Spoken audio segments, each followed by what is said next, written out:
Друзья, всем привет! В этом выпуске мы исследуем с вами крупнейший мегаполис – Бангкок.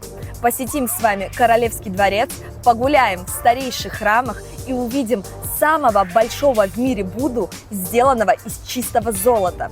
Я покажу вам чудовищ, которые разгуливают по улицам Бангкока. Отправимся с вами в сафари, где поиграем с жирафами и кенгуру. Успеем насладиться лучшими блюдами тайской кухни и сходим в забегаловки, отмеченные звездами Мишлен. Я расскажу вам, куда отправляться за приключениями и ночной жизнью, где обитают духи и почему Бангкок – город контрастов. Не переключайтесь, мы начинаем.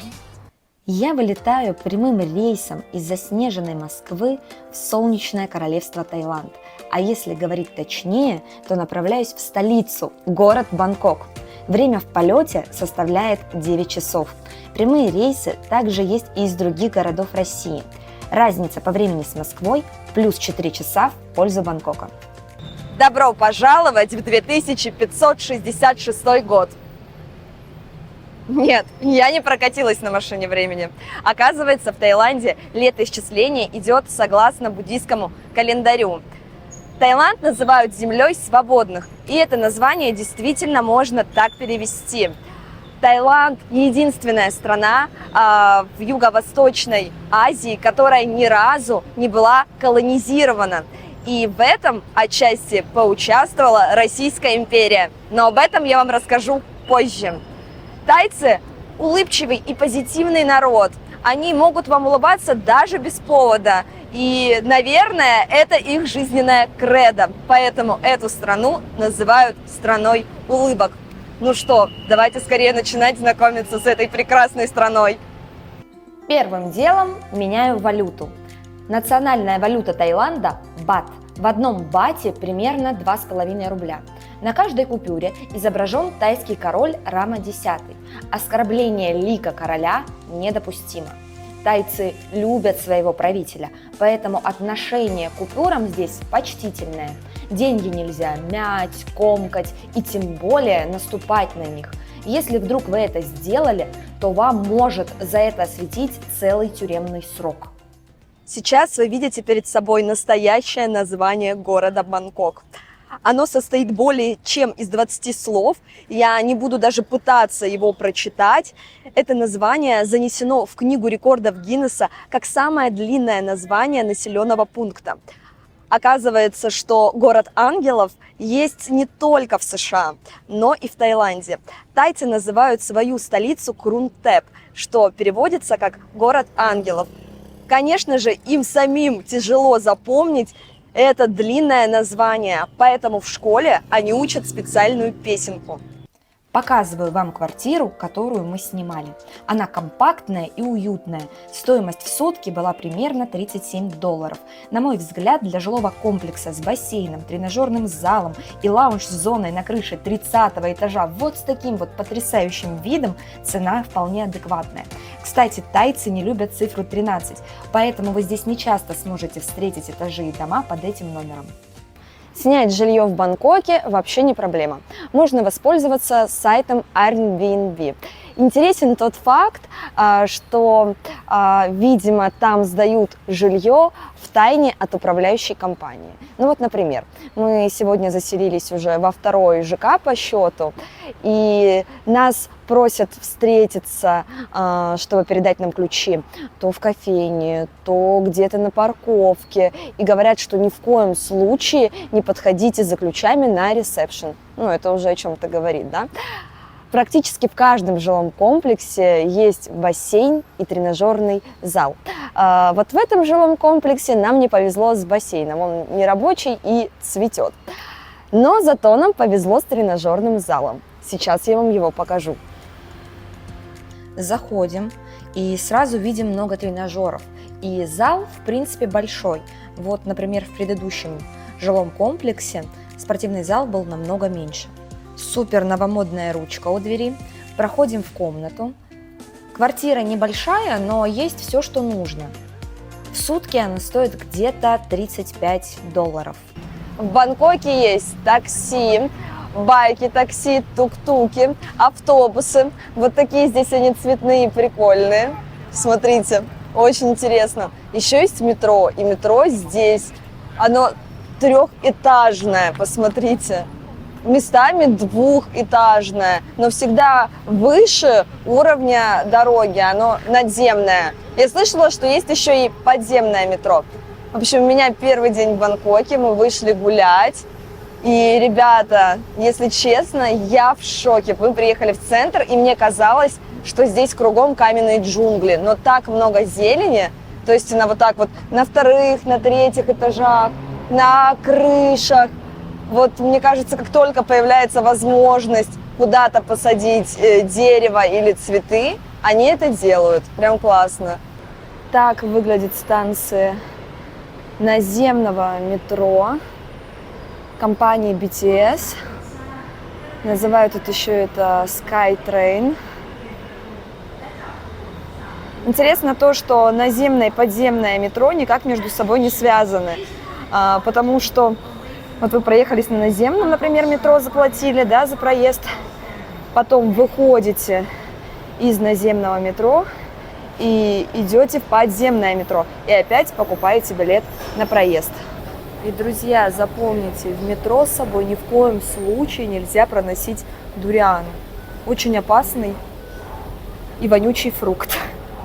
Подземное и наземное метро принадлежит двум разным компаниям. Например, в наземном метро проездной выглядит вот так, как карточка, а в подземном выглядит проездной как жетон. Метро работает с 6 утра до 12 ночи. Метро пользоваться удобно, все станции объявляются не только на тайском языке, но и на английском.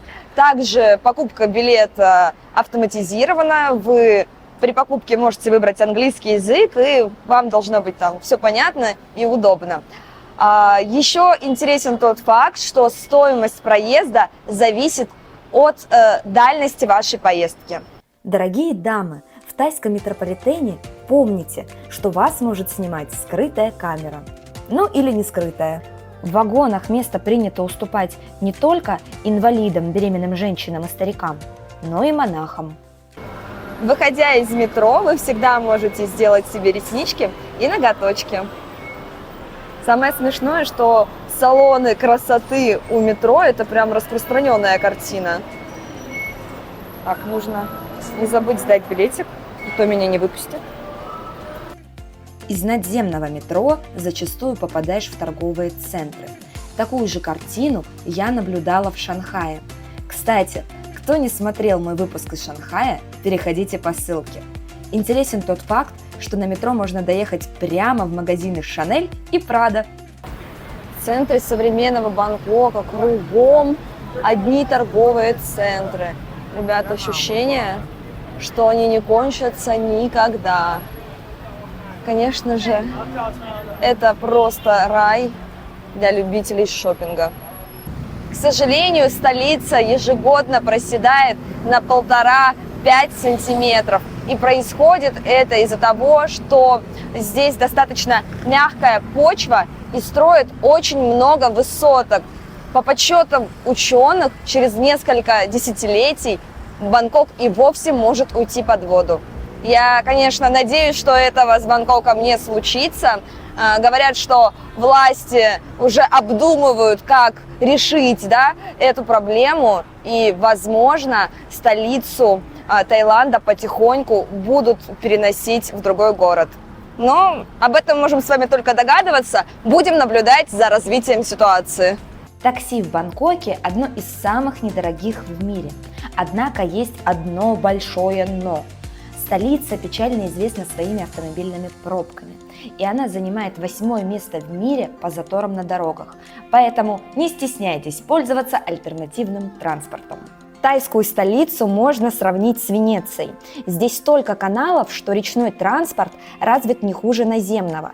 Поэтому смело отправляйтесь осматривать Бангкок самостоятельно. Это позволит увидеть город с необычного ракурса за сущие копейки. На речном такси можно добраться в старый город, чтобы посмотреть его лучшие достопримечательности. А оттуда вы можете отправиться в деловую часть столицы. Думаю, настало самое время познакомиться с культурной стороной столицы. И мы отправляемся в храм стоящего Будды. Построен он был в середине XIX века. Это целый храмовый комплекс. Вход стоит 40 бат. На наши деньги это где-то 100 рублей.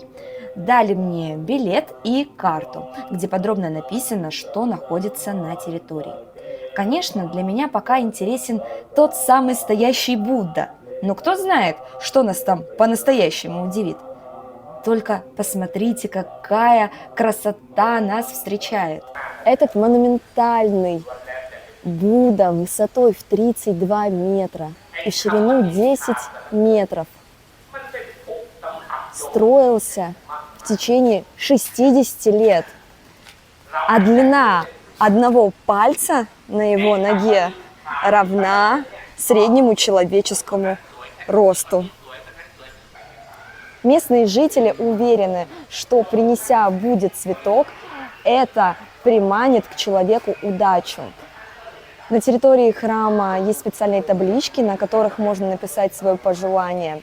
А еще здесь можно купить птицу и выпустить ее на свободу. Это символизирует сострадание, что является главной добродетелью в буддизме. По лестнице можно подняться прямо к голове Будды. И вот мы с вами наконец-то поднялись на самый верх. Говорят, что в голове Будды хранится частичка святых мощей основателя буддизма. Смотрите, нам совсем немножко не хватило, чтобы дойти до его макушки.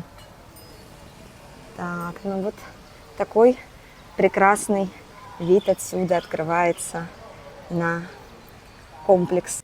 Гуляя по территории, я случайно забрела на кладбище. Честно говоря, сначала вообще этого не поняла, но когда подошла к урнам, все встало на свои места. А вы знали, что согласно легенде, первым случаем сожжения тела в истории человечества было сжигание тела Будды? В буддизме сжигание тела покойного равноценно очищению от прошлой кармы. Говорят, в буддизме рыбы символизируют счастье, потому что свободно плавают в воде. Судя по всему, это место преисполнено счастьем. Мне нравится тут находиться.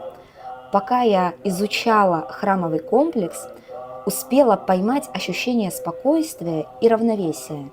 Кажется, в этот самый момент я была близка к гармонии как никогда. Поговорим о религии. Примерно 94% жителей исповедуют буддизм. Около 4% являются мусульманами. И где-то 1% жителей в стране – это христиане. Тайский буддизм основан на законе кармы, согласно которому все, что с нами происходит, это следствие наших прошлых поступков. Тайцы не относятся к Будде как к божеству. Они воспринимают его как человека, который достиг просветления. И поэтому к нему не идут за благословением или за прощением, а стараются следовать его учениям. В королевстве есть закон, где сказано, что король обязан следовать учениям Будды и выступать защитником всех других религий. Поэтому другие религии в Таиланде имеют такие же права, как и буддизм. На улицах Бангкока можно часто встретить монахов. Молодые люди в основном стремятся стать успешными, а для этого им нужно заработать хорошую карму. Монахами в Таиланде должны побывать все мужчины до 20 лет. Срок службы может быть от нескольких недель и до нескольких лет. Считается, что это престижно, почетно и очищает карму. Королевство известно не только своими храмами, пляжами, высотками, но и невероятно вкусной едой. Тут, кажется, есть все. И рестораны высокой кухни, и кафе, и разные рынки с уличной едой, и крошечные прилавки, которые отмечены путеводителем Мишлен. Напомню вам историю создания этого путеводителя. Братья Мишлен занимались изготовлением шин. Они создали бесплатную брошюру для дальнобойщиков, где указывали точки общепита, кемпинги, автомастерские.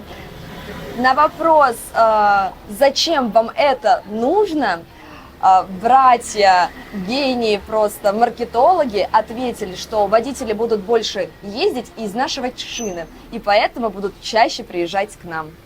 Самое популярное блюдо тайской кухни – это пад-тай, обжаренная лапша. Ее тут можно найти практически везде. Посмотрите, видите, это вот такая вот стеклянная лапша, обжарена она с яйцом, подается с ростками сои, тофу, бывает с креветками. Кстати, вот здесь креветки прям гиганты, такие огромные. Бывает с креветками, бывает с мясом. Ловите точку с одним из самых вкусных пад-таев, которые я попробовала в Бангкоке. Находится он на самом обычном фудкорте в торговом центре, который называется Терминал 21. Выглядит эта точка вот так вот.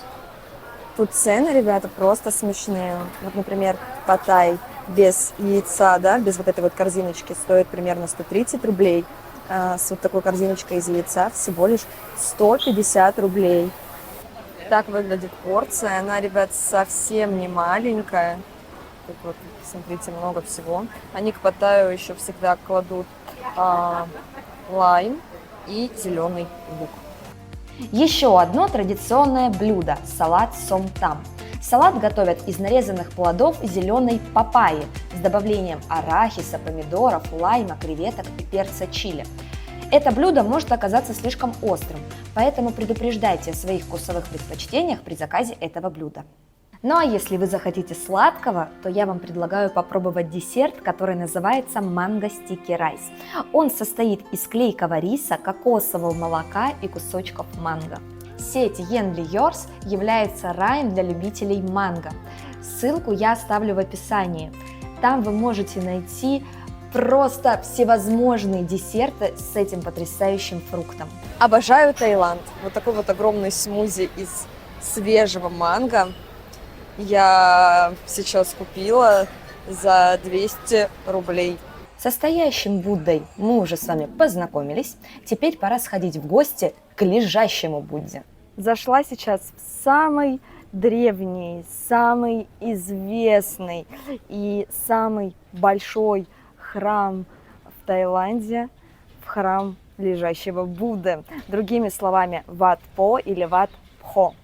Территория храма занимает площадь примерно 80 тысяч квадратных метров. А протяженность вдоль стен по периметру более 1 километра. Ну, конечно же, этот храм знаменит не только своими большими размерами, но и тем, что хранится внутри. Здесь находится одна из самых больших в мире коллекций Будд. Таких статуй на территории около 1000. Это пагоды 4 королей. Высота каждой по 42 метра. И вот перед ними находятся портреты этих королей Таиланда. Первые упоминания об этом месте относятся к XVI веку. Кстати, по соседству здесь находится Королевский дворец. Он прямо через дорогу. И вот он, наконец-то, лежащий Будда. Какой же этот Будда огромный. Высота 15 метров, а длина, только вдумайтесь, 46 метров. Раньше этот Будда лежал под открытым небом, поэтому специально для него построили храм. К сожалению, этого Будду я не могу снять целиком, а только лишь по частям. Это самый большой лежащий Будда в мире. Его стопы выразительны и имеют некие отличительные черты. Ступни расписаны 108 орнаментами. Каждый из них передает одно индивидуальное положительное качество Будды. В центре обоих ступней находится круг, который символизирует чакру. Расскажу вам про несколько отличительных признаков Будды. Например, пальцы на ногах одинаковой длины, длинные мочки ушей – это знак благородного происхождения, выпуклость на макушке, которая является символом достигнутого просветления. Я ничего подобного раньше не видела. И, конечно же, меня этот лежачий Будда очень впечатлил. И впечатляет он не только меня. Если посмотреть на весь комплекс, то остальные храмы полупустые. Все люди собрались именно здесь. Но я все-таки пойду и посмотрю еще других Будд. Позади статуи находятся вот такие горшочки. Вы можете сделать пожертвование в 20 бат и приобрести специальные монеты. Нужно загадать желание и эти монеты кинуть в сосуды, которых здесь 108. Считается, что таким ритуалом вы улучшите свою карму и поспособствуете исполнению желания.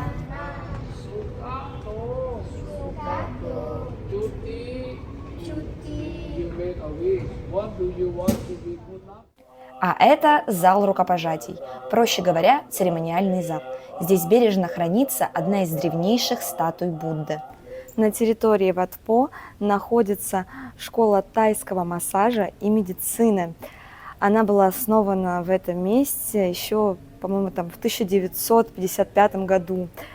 То есть вы можете прийти, погулять по храму, познакомиться с достопримечательностями и, помимо всего этого, еще и на массаж успеть сходить. Сюда можно записаться. Это не шутка, ребят. И побаловать себя массажем прямо на территории храма.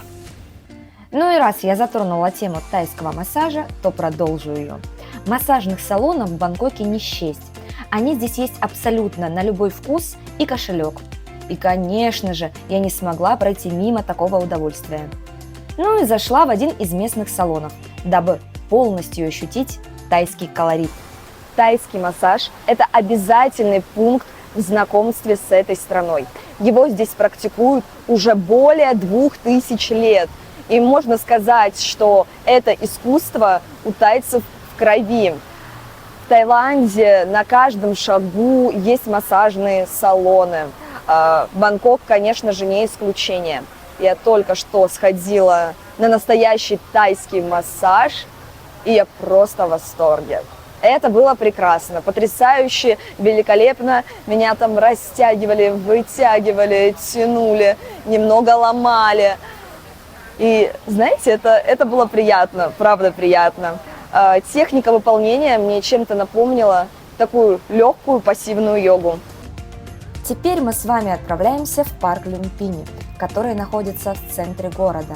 И если честно, он мне очень сильно напоминает Центральный парк в Нью-Йорке, потому что это тоже целый островок оазиса посреди высотных зданий. Как думаете, кто это сидит в воде? Крокодил, что ли? В парке обитают разные птицы, черепахи, рыбы и вараны, главные звезды, которые не прячутся в водоемах, а разгуливают с видом хозяев жизни. Скажу откровенно, мне даже на расстоянии снимать этих животных было страшно. В этом парке запрещен выгул собак, причем любых пород, потому что здесь выгуливаются вараны.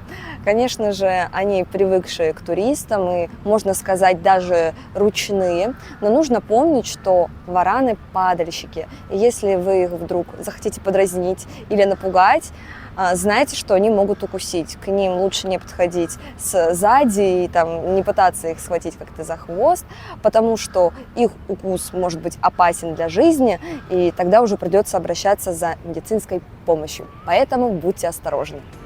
В парке можно взять лодку на прокат и прокатиться по водоему, либо устроить большой пикник, либо прийти сюда на пробежку. Кстати, людей, которые здесь бегают, очень много.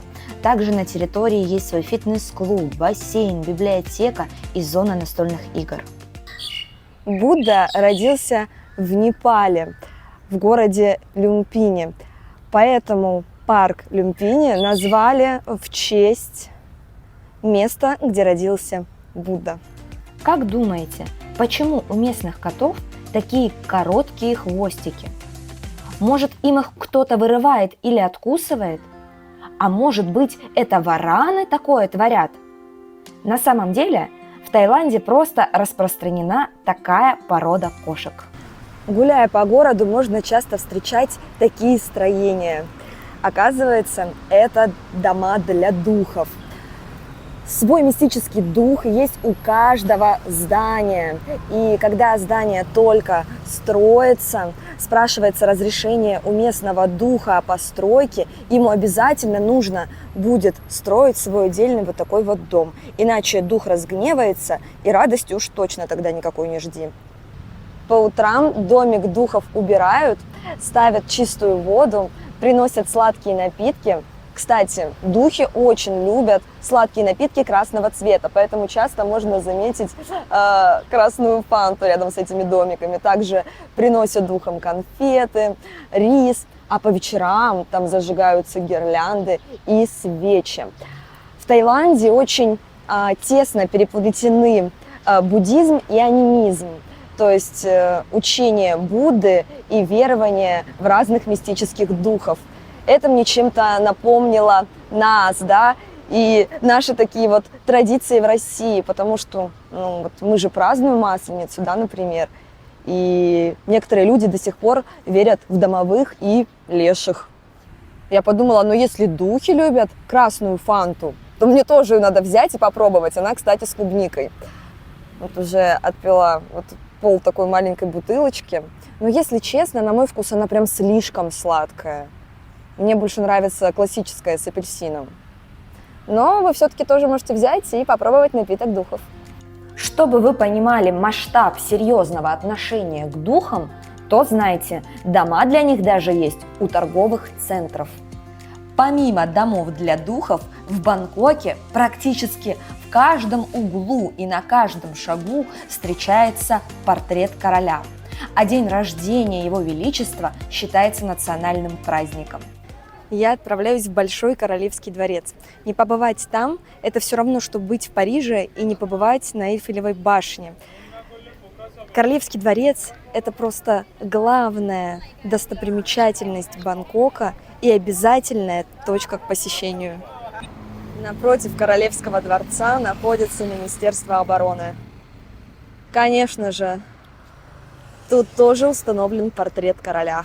У входа в Королевский дворец стоят часовые, разодетые в военную форму, очень схожую с российской формой конца XIX века. И, как оказалось, это неспроста. Так получилось, что ритуал смены караула, строевой шаг и форма королевских гвардейцев имеют русские корни. Тайцы очень гордятся тем, что их страна ни разу не была ничьей колонией. Однако мало кто знает, что в этом свою немаловажную роль сыграла Российская империя. Когда я узнала эту информацию, я тоже удивилась. Оказывается, в XIX веке, точнее в конце XIX века, Сиаму стали угрожать колониальным захватом Франция и Англия. Тогда король Таиланда приехал в Россию с визитом, чтобы заручиться поддержкой Николая II. Николай II тоже не хотел конфликта с могущественными соседями, но при этом ему хотелось поддержать дружественную страну. Тогда он нашел выход из этой ситуации такой. Николай II сфотографировался с Рамой V, и на следующий день это фото было опубликовано на первых страницах всех мировых газет. Во Франции и Англии посчитали, что Таиланд и Российская империя дружат, и поэтому не решились портить отношения с Российской империей и не стали нападать на Сиам. В честь дружбы российский император Николай II отправил Раме V 202-метровых гвардейцев в белой форме. С тех пор форма у гвардейцев не менялась. Ребята, с этими серьезными мужчинами, которые несут караул, можно фотографироваться. Дальше вас встретит табличка, где наглядно показано то, как можно одеваться в Королевский дворец и как нельзя. Плечи и колени должны быть обязательно прикрыты. Меня в таком виде не впустили, и мне пришлось покупать юбку длиннее. Благо, все продумано, и купить одежду можно прямо на входе. То есть, чтобы вы понимали, передо мной было, наверное, 4 девушки, и все они были в длинных платьях. Но всем нам сказали, что мы одеты слишком откровенно. Причем сегодня я специально надела рубашку с закрытыми плечами и юбку подлиннее. Но им мой дресс-код не понравился. Ну ладно, идем дальше. И поскольку это главная достопримечательность, конечно же, здесь очень много туристов. Здесь в кассе вы можете купить билет. Выглядит он вот так. Билет стоит 500 бат, это примерно 1200 рублей на наши деньги. Ребят, в этой юбке настолько душно, что я сейчас сойду с ума просто. Да, они, конечно, много нашли людей, которых нужно одеть. На территории комплекса находится несколько дворцовых сооружений, 95 пагод. В данный момент королевская семья здесь уже не проживает, но на территории дворца проходят торжественные церемонии, государственные приемы и королевские свадьбы. Архитектурное сооружение было построено примерно в конце XVIII века. Оно поражает своими богатыми украшениями в тайском стиле и габаритами. Площадь дворца где-то 218 тысяч квадратных метров, а длина стен по периметру примерно 2 километра. Это храм изумрудного Будды. Там хранится большая святыня небольшого размера. Будда, сделанный из изумруда высотой в 66 сантиметров. Его привезли сюда в конце XVIII века и построили для него храм. С тех пор коронации королей проходят в этом дворце. Статуя изумрудного Будды – это символ королевской власти. Когда и кем была изготовлена статуя, никому не известно, но говорят, что обнаружили ее в 15 веке. Есть прекрасная легенда, связанная с изумрудным Буддой. Говорят, что его изготовил монах по имени Нагасен в 1 веке до нашей эры. И с тех самых пор, много веков, эта статуя переходила от правителя к правителю. За нее сражались разные монархи, потому что статуя оберегала территории и помогала своим правителям сохранить власть. Рама I в конце XVIII века нашел эту статую изумрудного Будды и привез ее в Таиланд. Это вход в храм. Снимать там, к сожалению, категорически нельзя. Но если присмотреться, то можно увидеть изумрудного Будду. 3 раза в год проходит торжественная церемония по переодеванию статуи. Переодевать Будду имеет право только король.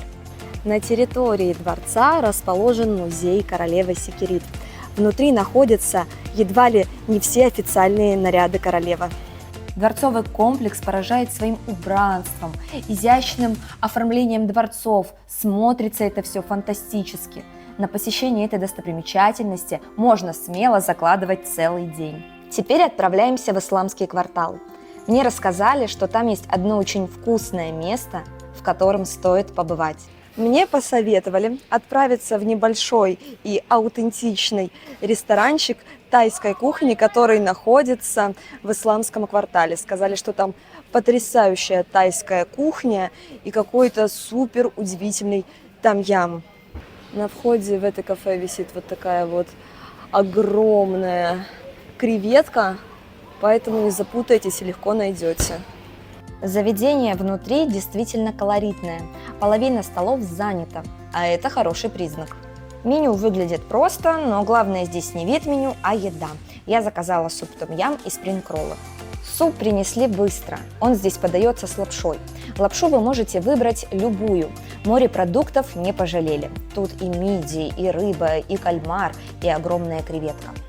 Оказывается, секретный ингредиент местного том-яма в том, что в бульон добавляют немного пасты маслянистой из креветок, которая придает бульону какой-то невероятно кремовый вкус.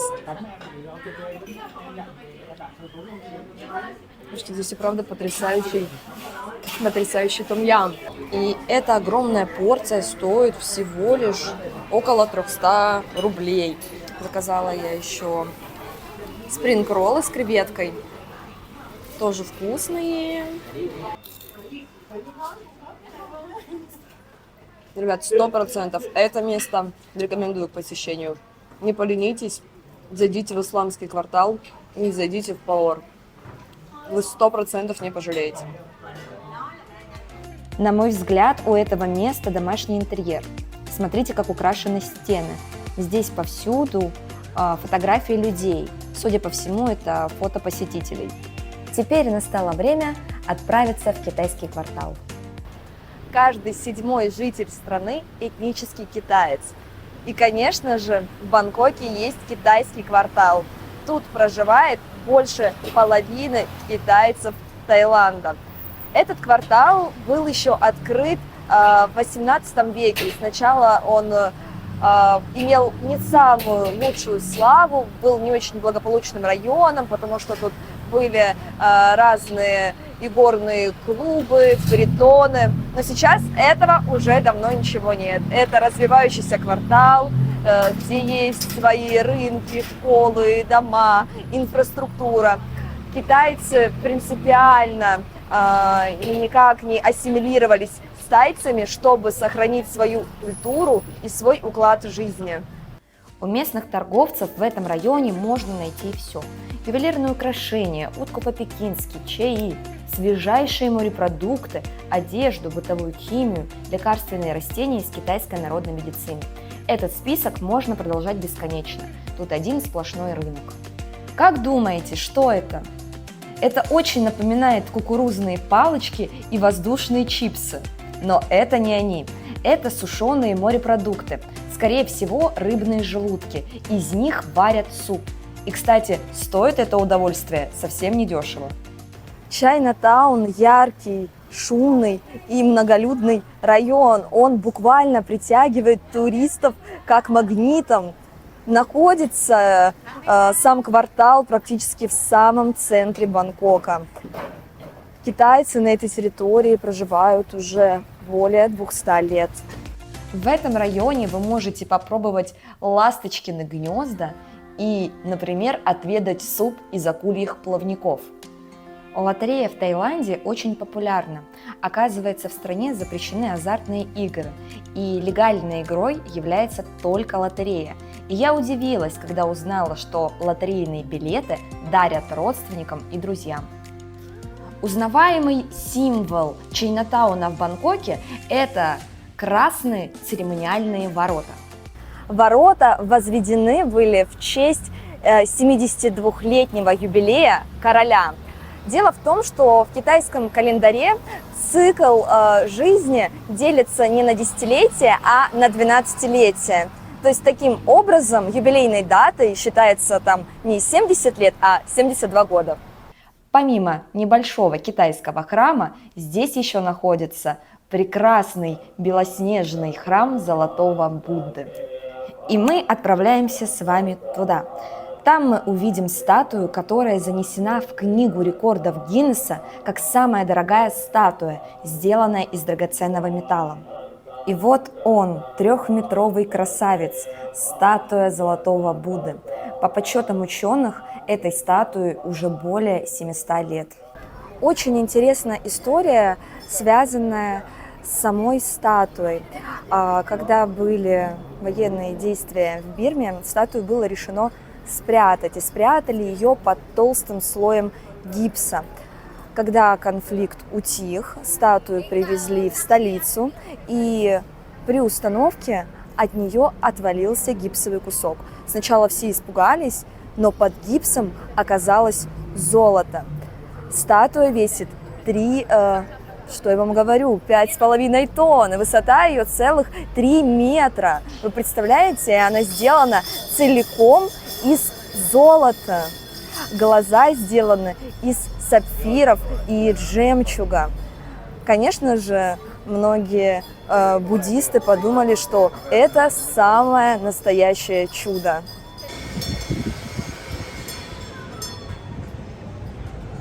Ну и раз мы с вами посетили китайский квартал, то самое время попробовать утку по-пекински. Будем пробовать ее в заведении Cam's Roast, которое находится в торговом центре Central World. У ресторана есть звезда Мишлен, и с 2015 года по 2023 он имеет упоминание в гиде Мишлен. Говорят, что утка здесь очень нежная и сочная. Это я и проверю сейчас. Вам подают меню, и вместе с ним листок с перечнем блюд, на котором вы отмечаете то, что хотите заказать. Я заказала утку по-пекински с рисом. Выглядело все очень аппетитно, но мясо было не сочным и жестковатым. Меня больше впечатлили битые огурцы с чесноком. Этого я уж точно не ожидала. Общий вывод у меня такой, что мои родители намного вкуснее запекают утку в духовке. И я не рекомендую это заведение к посещению. На мой вкус вообще ни о чем. Теперь мы с вами отправляемся в район, который называется Патпонг. Там находится крупнейший ночной рынок, который работает до 2 часов ночи. И здесь вы можете найти абсолютно все бренды. Посмотрите, как необычно и здорово стилизовано здание. Ребята, это самый обычный Бургер Кинг в Бангкоке. Любителям ночной жизни стоит посетить район Патпонг. Здесь много разных баров, клубов, ресторанов и разных интересных шоу-программ, которые некоторым туристам могут показаться слишком откровенными. Но чтобы вы понимали, рядом с этой улицей находится квартал красных фонарей в Бангкоке, где работают люди с самой древней профессии. В этом районе открывается совершенно другая сторона Бангкока. Здесь работают много девчонок, мальчишек, леди-боев, ну и не будем дальше все перечислять. Хотя официально в Таиланде проституция запрещена, но, судя по всему, правительство идет на какие-то уступки. А теперь мы с вами перемещаемся на не менее популярную улицу. Это Каосан Роуд. И славится она своей активной, бурной ночной жизнью. Тут люди веселятся, гуляют и развлекаются повсеместно. Добрались до самой популярной туристической улицы, до Каосан Роуд. Эта улица стала популярна, конечно же, после выхода фильма с Леонардо Ди Каприо «Пляж» и благодаря еще одному событию. Когда Бангкок отмечал свое 200-летие, правительство сделало очень пышный праздник в Королевском дворце. Люди стали на него съезжаться и, естественно, хотели поселиться как можно ближе ко дворцу. И местные жители стали сдавать свои дома на улице Каосан. Люди стали эти дома брать в аренду, потом в связи с этим на этой улице появилось много дешевых гестхаусов, и до сих пор здесь достаточно недорогие отели.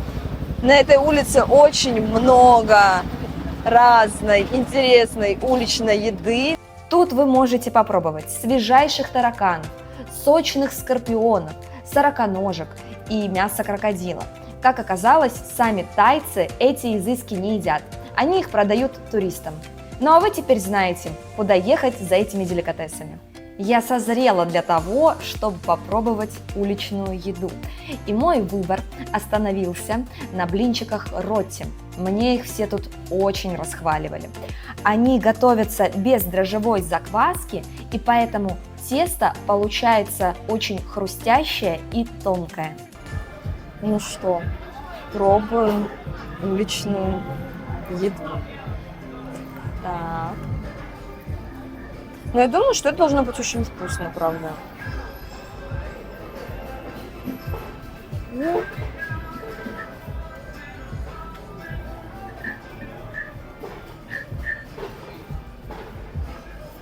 Но нутелла и шоколад – это всегда вкусно. Поговорим про безопасность уличной еды. Конечно, за все места сказать тяжело, но в целом есть на улицах безопасно, так как Министерство здравоохранения Таиланда пытается разными способами поддержать качество уличной еды. К примеру, макашницам, соответствующим принятым критериям санитарии, выдаются специальные сертификаты, которые требуют подтверждения каждые 2-3 месяца. Многие блогеры расхваливают местные сэндвичи из 7-Eleven. И, естественно, мне захотелось попробовать такой сэндвич. Выглядит он вот так вот. Разогревают его прямо в магазине, что очень удобно. Ну и пойдем пробовать. Тестим хваленый бутерброд из 7-Eleven.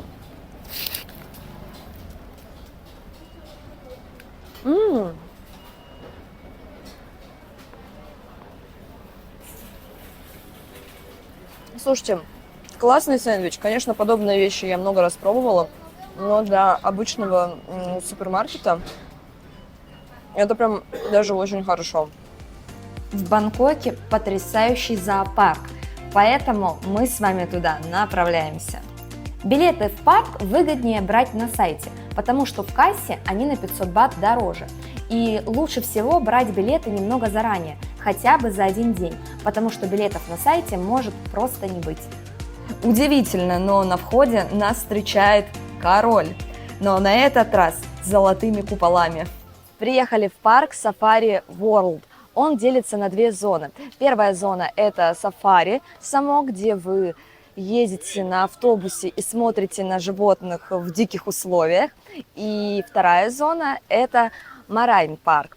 Тут вы ходите, как в обычном зоопарке, животные находятся в клетках, их здесь можно кормить. И также здесь проходят 7 разных шоу с животными и людьми в течение всего дня. Говорят, что эти шоу захватывающие и интересные. Вот один из примеров такого шоу. Я очень хотела попасть на шоу с обезьянами, но в итоге попала на шоу, которое называется «Шпионская война». Там актеры и каскадеры разыграли целое представление, спектакль. На этом шоу каскадеры разыгрывают сценки в стиле а-ля Джеймс Бонд. Дети вообще пищат от восторга. Шоу неплохое и, я бы сказала, даже забавное. Территория зоопарка огромная, и тут большое количество разных животных.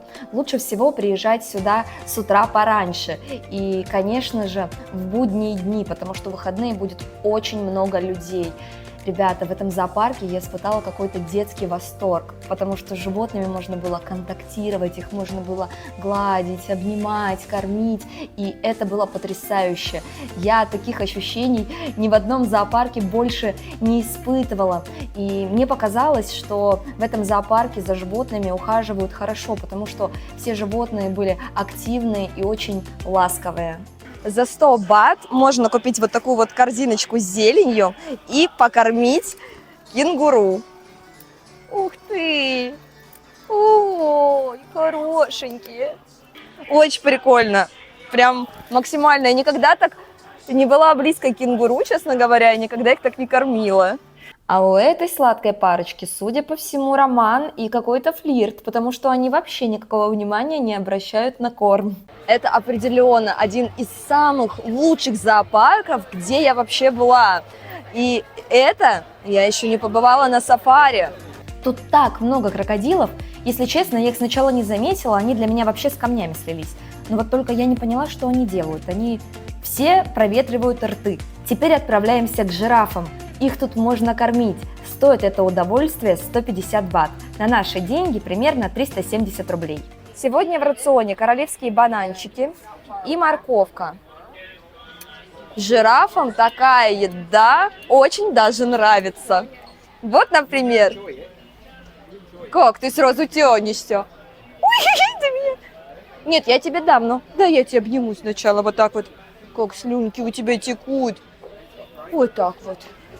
Рядом с жирафами еще живут зебры. Эта локация оказалась настолько чудесная, а жирафы такими красивыми, особенно вблизи.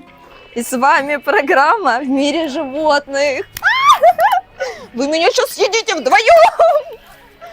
Красавчики! Ребят, это такой заряд позитива, эмоций, правда. Мне кажется, ничего подобного не испытывала. Я вся уже грязная, обслюнявленная, но такая счастливая. И вы представляете, вот это вот удовольствие. Как оказалось, жирафы могут быть опасны. Удар у них достаточно сильный, поэтому лучше не поворачиваться к ним спиной. Теперь отправляемся на сафари на автобусе. Кстати, билет на автобус платный, стоит он 100 бат, то есть его нужно покупать отдельно, помимо входного билета. Мы сели в автобус и поехали. Конечно же, природа потрясающая, территория ухожена, животных было много, было на что посмотреть, за кем понаблюдать, и это тоже было интересно, потому что вы как будто бы подглядываете за животными в дикой природе. Изначально я очень хотела попасть на сафари, так как ни разу не была, но по итогу меня больше впечатлила та часть парка, на которую я вообще не рассчитывала, там, где животные находятся в вольерах. Для меня эта часть оказалась, я ее назову, знаете как, это был такой контактный зоопарк, потому что большинство животных вы там можете трогать, кормить, играть с ними, как-то контактировать. И это, конечно же, здорово и очень заряжает. А вот на сафари ты садишься на автобус, либо можно туда заехать на своей машине, что, наверное, удобнее. Но мы были на автобусе, мы ехали по этому сафари, смотрели через окошко на разных животных в условиях дикой природы, да, как бы. И это не те ощущения. Поэтому на часть без сафари на Марайн парк я вам, конечно же, предлагаю заложить как можно больше времени. В Таиланде популярны плавучие рынки, и мне стало любопытно посмотреть, что это такое. Мы с вами отправляемся на Таллингчан. На плавучем рынке можно приобрести все то же самое, что и на обычных рынках. Тут вам могут приготовить рыбку, которую только что выловили в этой реке. На самом деле выглядит все странно и немножко антисанитарийно, но не так уж и плохо. Однако есть я здесь все равно не рискну. И поскольку это часть местной культуры, я считаю, что нужно знакомиться тоже с такими вещами, чтобы иметь представление о том, как живут люди в разных странах, в разных условиях. Это очень обогащает и дает большую картину мира. Надеюсь, вы еще не забыли про дома для духов? У плавучего рынка тоже есть свой дом для них. На рынке вас ждут 33 удовольствия. Например, если вы вдруг устали, то вы можете пойти на массаж прямо там. Ну, а если вы вдруг захотели попеть и у вас веселое настроение, то вы можете взойти на сцену и исполнить свою любимую песню. Ну, либо вступить в местный оркестр и поиграть там.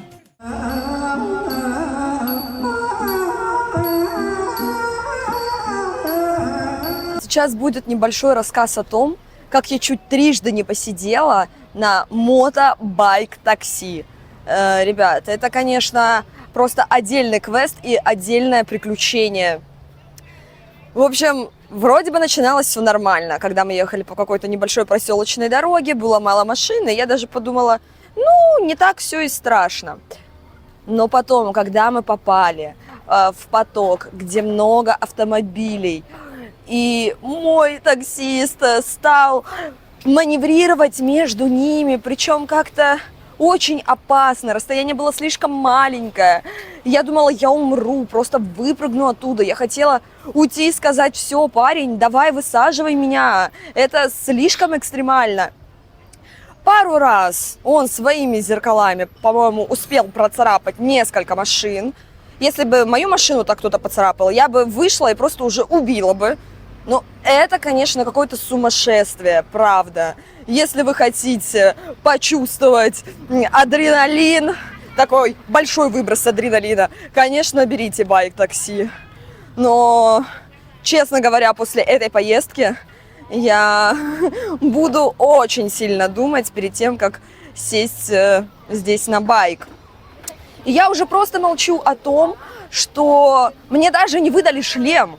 И мы едем, я смотрю на соседние мотоциклы и понимаю, что все пассажиры здесь как бы едут без шлема.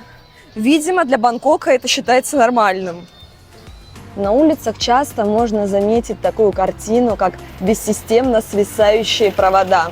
Кто-то называет это местной достопримечательностью, а кто-то называет это ужасом электрика и монтажника.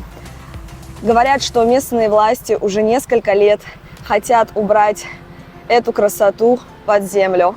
Международный разговор о запутанных проводах Бангкока разгорелся тогда, когда голливудский актер Рассел Кроу побывал здесь на съемках своего очередного фильма.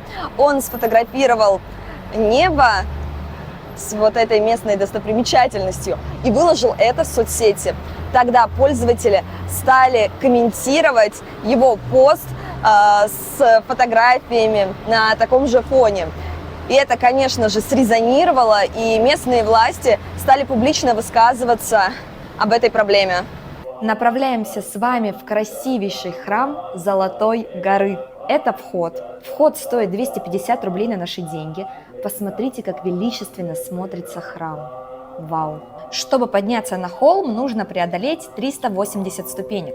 Но ступеньки невысокие, поэтому сделать это будет несложно.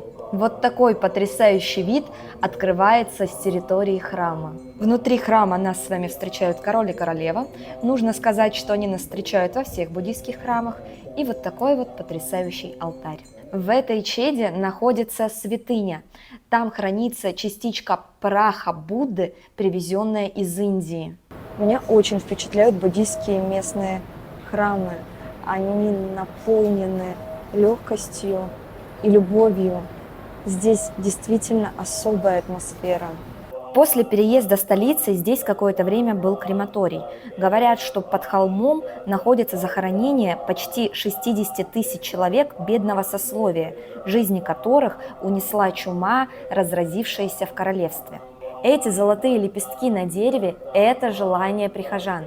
Вы можете сделать пожертвование, взять листочек и ручку и написать свое самое сокровенное желание. Говорят, что здесь все исполняется.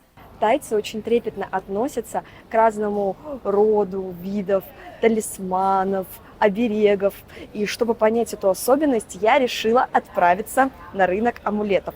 Находится он в исторической части города.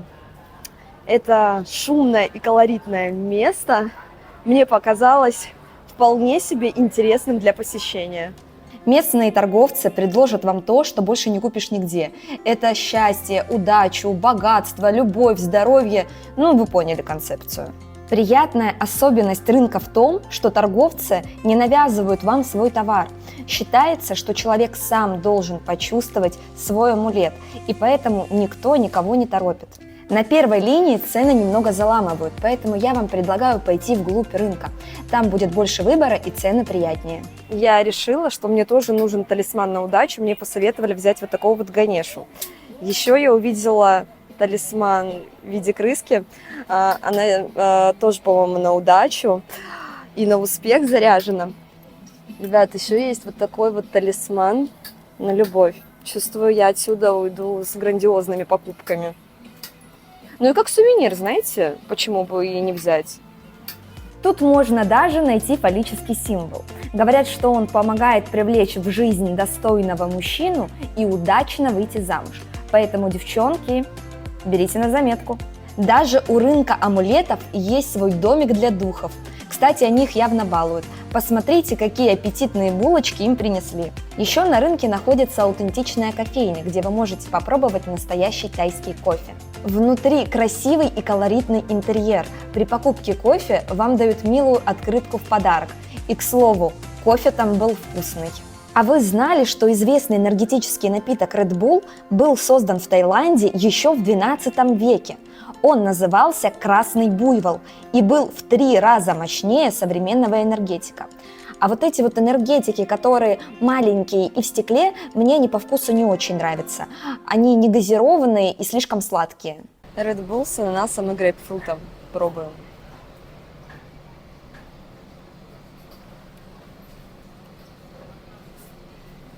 Прикольная вещь. Такой легкий тропический вкус. Такая толпа собирается каждый день возле уличного кафе Джей Фрай. Вот она, звезда этой кухни. Это бабуля, которой 77 лет, и она до сих пор готовит здесь все сама. Стоит на кухне по 12 часов, и она счастливая обладательница звезды Мишлен. Это просто Оскар в кулинарии. Посмотрите, какой у нее интересный стиль. вязаная шапка, горнолыжные очки и золотая цепь. Фирменное блюдо в этом заведении – это омлет с крабом. Порция обойдется примерно в 3000 рублей. Конечно же, здесь ценник завышен в 10 раз, потому что вокруг этого места большой ажиотаж. И чтобы попасть в это заведение, нужно прийти до открытия ресторана за несколько часов, записаться в очередь, потом еще отстоять в очереди весь день, чтобы посидеть внутри этого заведения. Так выглядит изнанка кухни.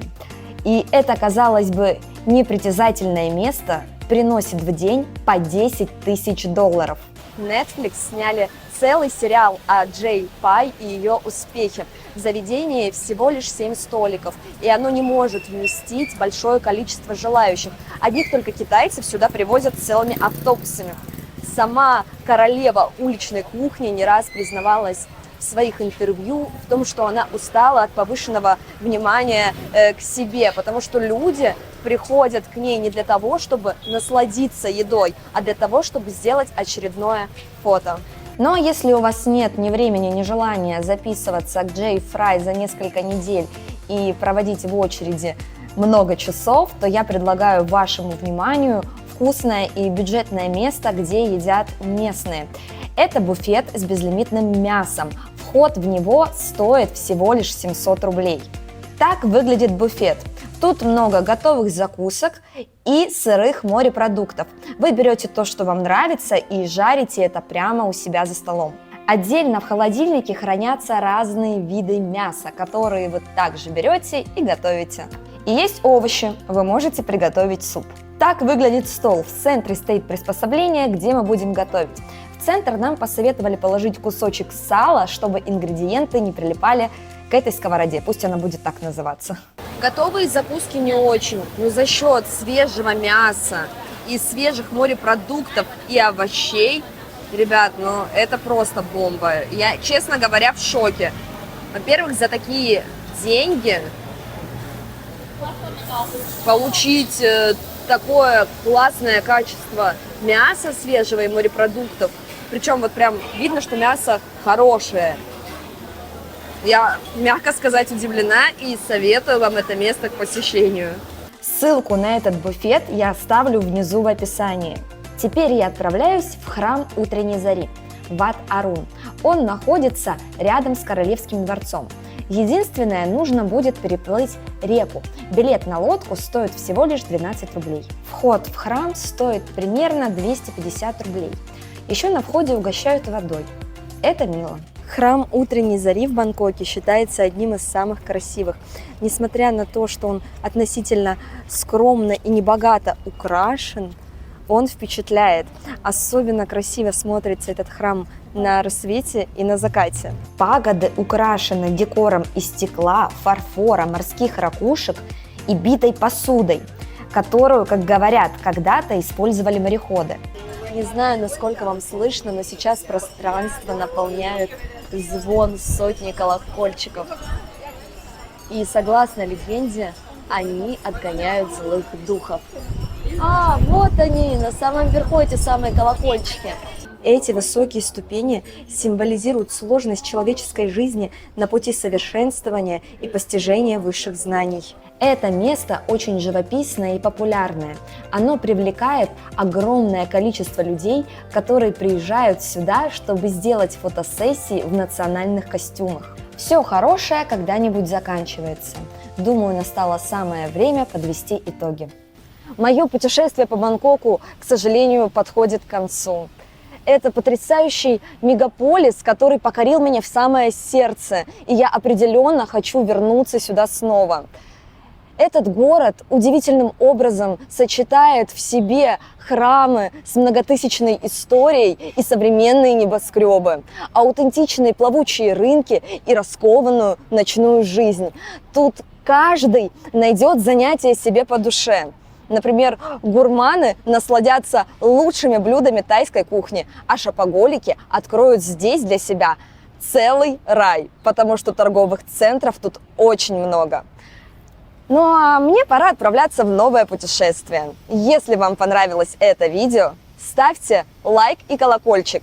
И, кстати, не забудьте подписаться на мой канал. На этом канале вас ждет много интересного. Всем пока!